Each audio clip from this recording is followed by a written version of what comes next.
একদিন আমি আপনাকে দাদা বলে ডেকেছিলাম, ছোট বোন ভেবেই তো দাদা বলেছিলাম। ছোট বোনের জ্ঞান ঘুমিয়ে আছে কিনা সেটা পরের কথা, ওটা ভাবাই উচিত নয়। তাতে করে ভাই বোনের সম্পর্ক কিছু এসে যায় কি? জ্ঞান ঘুমি বেশি আছে না কম আছে সব বলে যাচ্ছে। বর্দা, বর্দা, এই বাড়িটা আবার আগের মতো কেমন ভরাট ভরাট লাগছে না বলুন? আবার মনে হচ্ছে এই বাড়িতে প্রাণ ফিরে এসেছে। এবার থাকার মন নিয়ে এসেছো তো, নাকি আমার সান্ত্বনা দেওয়ার জন্য এসছো? আমি প্রথম দিন থেকে তো থাকার মন নিয়ে এসেছিলাম, যেটা স্বাভাবিক। এবার এখন আপনি যদি চান, মানে আপনারা যদি চান, নিশ্চয়ই থেকে যাব। শোনো, একটা কথা তোমাকে স্পষ্ট বলছি, শঙ্খ এ বাড়িতে না থাকলে এ বাড়ির প্রাণ থাকে না। শুধু সেই জন্যই মেজ ঠাকুরপো, তোমার দাদা তোমাদের সবাইকে নিয়ে এসেছেন, বিশ্বাস করো।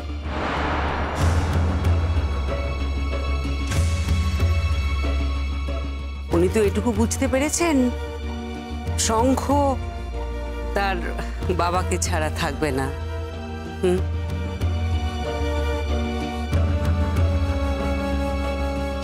তাই শত অভিমান সত্ত্বেও শুধু শঙ্খ সঙ্গ এড়াতে পারবে না বলেই আমি কোনো কারণ তো জানতে চাইনি। জানি শঙ্খ এখানে থাকতে পারবে না, তাই জন্যে দাদা প্রত্যেককে এলাও করেছেন, সবাইকে আসতে বলেছে, থাকতে বলেছে। এইটুকু বোঝার মতো বুদ্ধি বোধহয় আমার আছে।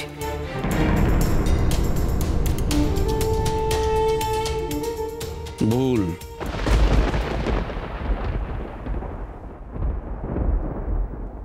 কে ভুল? আমি?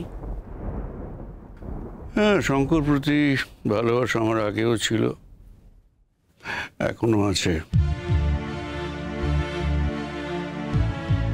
শঙ্খ যখন বিদেশে ছিল তখন শঙ্খকে ছেড়ে থাকতে আমার খুব কষ্ট হতো, আজও সে কষ্ট হয়।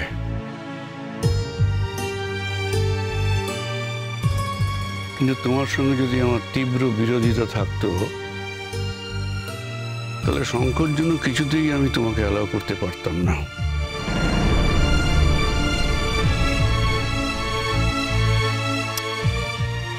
তীব্র বিরোধ ছিল, তাই তো জানি। আজও বিরোধ আছে,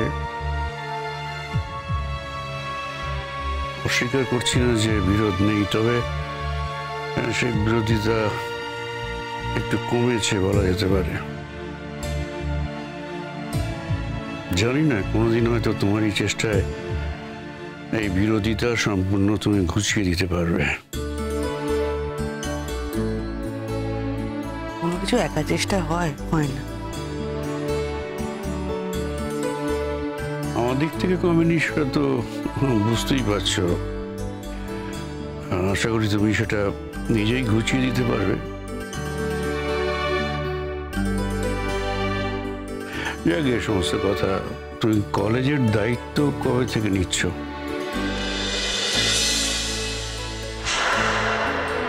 কলেজের দায়িত্ব নিতে রাজি আছো তো?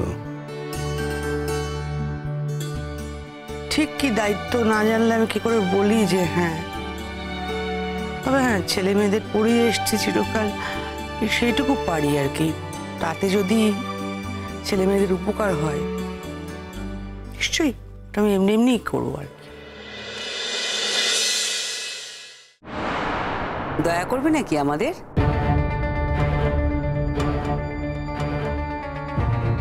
এমনি পড়ানো এই ছোট ছোট ছেলে মেয়ে, এটা কিন্তু তাদের মঙ্গলের জন্য করা হয়, কোনো দয়া করা হয় না একদমই। কর্তৃপক্ষকেও দয়া করছি না অ্যাকচুয়ালি, তাতে নিজের একটা স্যাটিসফ্যাকশন থাকে তো, যে ছেলেমেয়েরা পড়ছে আমার কাছে। সত্যি কথা বলতে কি, যদি আমি চাকরি করতে যেতাম আমি অন্য কোথাও চাকরি করতে পারতাম, ঠিক চাকরি আমি আর করতে চাইছি না কি। ঠিক আছে ঠিক আছে, সেসব কথা পরে হবে। আপাতত তোমরা এই বাড়িতে থাকছো তো? আমার এখন অনেকগুলো কাজ বাকি আছে। আদি, আমি তোমাকে খুব ভরসা করি। আমার এই বাকি কাজগুলো তুমি শেষ করবে তো? কেন দাদা, তুমি কোথায় যাচ্ছ? বললাম না, আমার শরীরটা ভালো নেই, মনটাও ভালো নেই। শরীরের মধ্যে আমি এই একটা ভাঙনের শব্দ শুনতে পাচ্ছি। আমার কেবলই মনে হচ্ছে যে এবারে হয়তো আর আমি ভালো হয়ে উঠতে পারবো না। হয়তো এভাবেই যাবে, তারপরে একদিন হারিয়ে যাবো এই পৃথিবী থেকে। কি এমন বয়স হয়েছে জেঠুমনি, আর হারিয়ে যাব বললেই হলো? তখন আমরা কাকে ঘিরে বাঁচবো শুনি?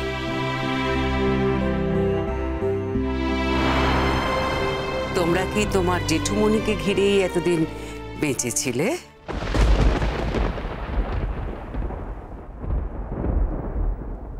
জেঠুমনির কাছে না থাকলেও আমরা জানতাম জেঠুমনি আমাদের মাথার উপর ছাতার মতো আছে।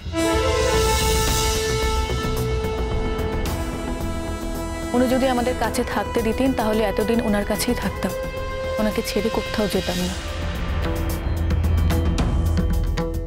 তার মানে তুমি বলতে চাইছো তোমার জেঠুমনি তোমাদের এ বাড়ি থেকে চলে যেতে বলেছেন, তাই তো? জেঠুমনি, আপনি হয়তো ভুল বুঝছেন, আমি সেটা বলতে চাইনি। হ্যাঁ, আমরা এই বাড়ি থেকে চলে গিয়েছিলাম ঠিকই, কিন্তু জেঠুমনি চাইলে অনেক আগেই আমাদের ফিরিয়ে আনতে পারতেন। হয়তো তখনও তিনি বুঝতে পারেননি যে এই চলে যাওয়ার মধ্যে আমার কোনো দোষ ছিল না। আমার মনে হয় এখন এই ধরনের কথাগুলো বলার কোনো মানেই নেই। প্লিজ জেঠুমনি, ডক্টর কি বলছেন? তোমার যা যা প্রবলেম তুমি ডক্টর ঘোষকে বলেছো? দেখিয়েছি যে সমস্ত টেস্টগুলো করতে বলেছে সেগুলো সবই করেছি, ওষুধপত্র চলছে, কিন্তু তবুও ঠিক হচ্ছে না।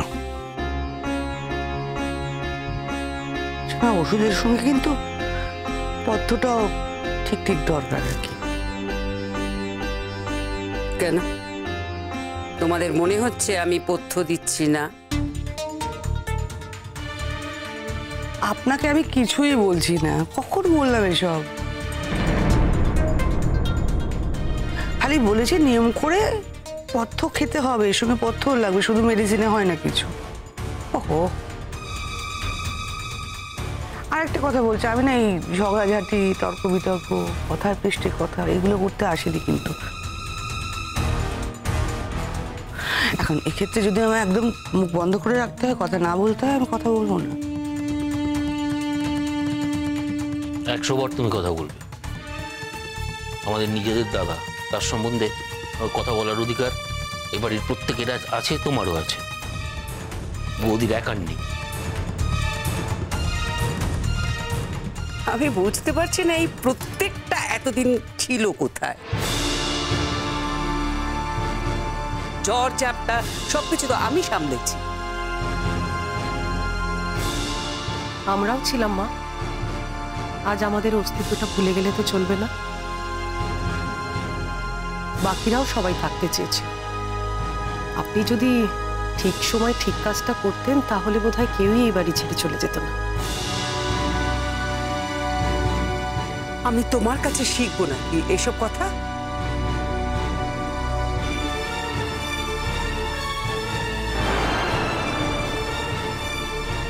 দরকার হলে শিখতে হবে মা। সবাই যে সবকিছু জানে তার তো কোনো মানে নেই।